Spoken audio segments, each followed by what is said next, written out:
নমস্কাৰ জীৱনৰেখা চেনেললৈ স্বাগতম জনাইছোঁ। চাউণ্ডে দুৰ্গা পূজা নিচেই কাষত। আমি সকলোৱে পূজাত উলহ মালহে পালন কৰোঁ আৰু আমি ইজনে সিজনক গিফ্ট দিওঁ, কিন্তু আমি এই গিফ্ট দিওঁতে কিবা ভুল কৰি পেলাওঁ। বন্ধু বান্ধৱীসকল, দুৰ্গা পূজাত কিছুমান নীতি নিয়ম মনাটো বহুত আৱশ্যক। কিছুমান নিয়ম নীতি যদি মনা নাযায় তেতিয়াহ'লে ঘৰলৈ বহুত দৰিদ্ৰতাই আগুৰি ধৰে। যেনেকৈ কিছুমান বস্তু আনক, আমি সাধাৰণতে পূজাত আনক বস্তু দান দিওঁৱেই, নহয় জানো? কিন্তু কিছুমান বস্তু দান দিয়াটো বহুত উল্টা ফল দিয়ে। এই দুৰ্গা পূজাৰ কেইটামান বস্তু কেতিয়াও আনক দান দিব নাপায়। যদি আপোনালোকে এইকেইটা বস্তু আনক দিয়ে বা দান দিয়ে, গিফ্ট দিয়ে, তেনেহ'লে আপোনাক দৰিদ্ৰতাই আগুৰি ধৰিব। হয় বন্ধু বান্ধৱীসকল, আপোনাৰ আৰ্থিক অনাটনে জুৰুলা কৰিব। এই কথা সত্য। কথা হৈছে, আপোনালোকে যদি বিশ্বাস কৰে তেতিয়াহ'লে ভিডিঅ'টো চাব। যদি মানি ল'ব নিবিচাৰে তেনেহ'লে ভিডিঅ'টো নাচাব, চাই একো লাভ নাই। গতিকে মই এইটো ভিডিঅ'টো আৰম্ভ কৰাৰ আগতেই মই কৈ দিছোঁ। কিন্তু এইটো সত্য, পূজা কেইটামান বস্তু কেতিয়াও আনক দিব নালাগে। দিবই যদি লাগে তেন্তে পূজা শেষ হোৱাৰ পিছত দিব বা আগতেই দিয়ক। বন্ধু বান্ধৱীসকল, আমি পূজা কৰোঁ আমাৰ সংসাৰখন যাতে সুখময় হওক, অভাৱ অনাটন বাধা বিঘিনিসমূহ যাতে দূৰ হওক, কোনো অৰ্থন্ত নাহে যেন ঘৰলৈ, চাকৰি বিচৰা সন্তানটোৱে যেন এটা ভাল চাকৰি পাওক, নহ'লে কোনো কৰ্মৰ সংস্থাপন দিয়ক। এই আশাৰে আমি মা দুৰ্গাক পূজা কৰোঁ, আৰাধনা কৰোঁ, দান দিওঁ, নহয় জানো? কৰি থকা ব্যৱসায় যেন উন্নতি হওক, তাকেই ফলো পাওঁ। যদি আমি দিব নলগীয়া বস্তু যদি আনক দান দিওঁ, যিবোৰ বস্তু দিব নালাগে, ভুলতেই হওক বা নাজানিয়েই হওক যদি আনক দিয়া যায় তেন্তে হ'লে ফল ওলোটাহে হ'ব। গতিকে যি বস্তু আনক দিব নালাগে জনাটো দৰকাৰ। মই আজি তাকেই কওঁ, আপোনালোকে ভিডিঅ'টো শেষলৈকে ধ্যান দি চাব।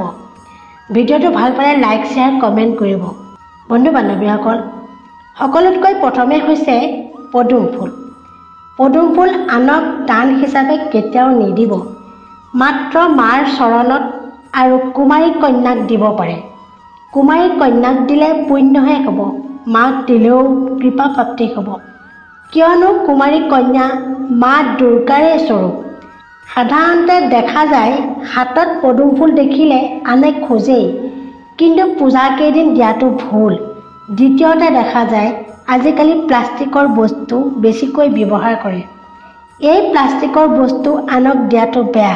যদি আপুনি বিজনেছ কৰে তেনেহ'লে আপোনাৰ ব্যৱসায়ত লোকচান হোৱাৰ সম্ভাৱনাই বেছি হৈ পৰে। কিন্তু কুমাৰী কন্যাক গহনা হিচাপে ৰঙীন প্লাষ্টিকৰ সামগ্ৰী দিব পাৰে। দ্বিতীয়তে ঝাৰু কেতিয়াও আনক দান নিদিব, খুজিলেও নিদিব, কিন্তু মন্দিৰ বা নামঘৰত দিলে পুণ্যহে হ'ব। নামঘৰ মন্দিৰত দিব পাৰে।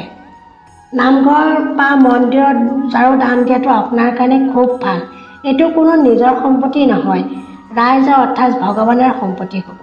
নিজৰ অপায় অমংগলখিনি কাট খাই যায়। যিহেতু ঝাৰু মা লক্ষ্মীৰ লগত জড়িত, সেয়েহে মা লক্ষ্মীক যদি আনক কোনো পাৰ্চনেল কামত দান দি দিয়ে তেতিয়া নিজৰ দৰিদ্ৰতা মাতি অনা হয়।